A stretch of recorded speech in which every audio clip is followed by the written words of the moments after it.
নমস্কার বন্ধুরা, সবাই কেমন আছো? আশা করি ভালো আছো। আমিও ভালো আছি। তো আমি আজকে রান্না করব একটা সম্পূর্ণ নিরামিষ পদ। তার জন্য আমি কয়েকটা ঝিঙে নিয়ে নিয়েছি।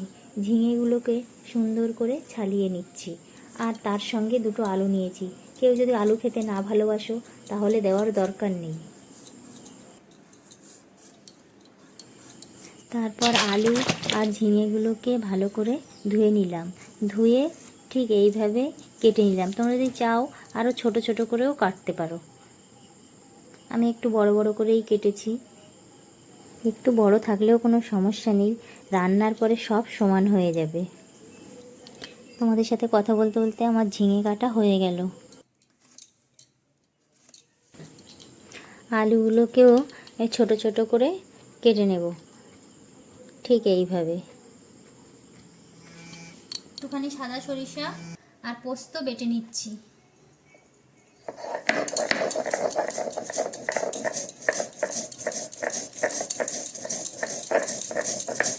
কড়াইয়ে সরিষার তেল দিয়ে দিয়েছি, তার মধ্যে দুটো কালো জিরে ফোড়ন দিয়ে দিয়েছি। তারপরে আলুগুলো দিয়ে দেব।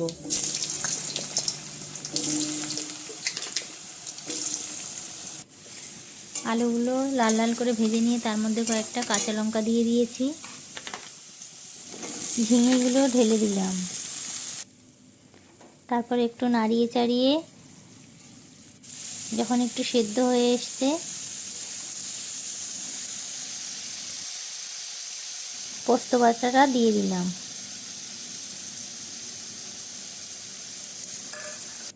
তারপর একটু নাড়িয়ে চাড়িয়ে জল ঢেলে দিলাম।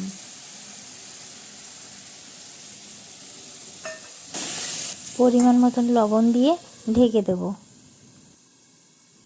14-15 মিনিট মিডিয়াম ফ্লেমে জাল দিয়ে তারপর ঢাকনাটা তুলব।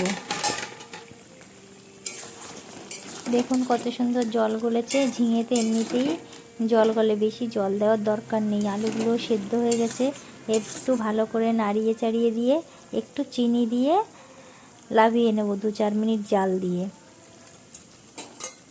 আমার ভিডিওটা কেমন লাগলো অবশ্যই কমেন্ট করে জানাবেন। আর আমার পেজটাকে ফলো করে আমার পাশে থাকবেন।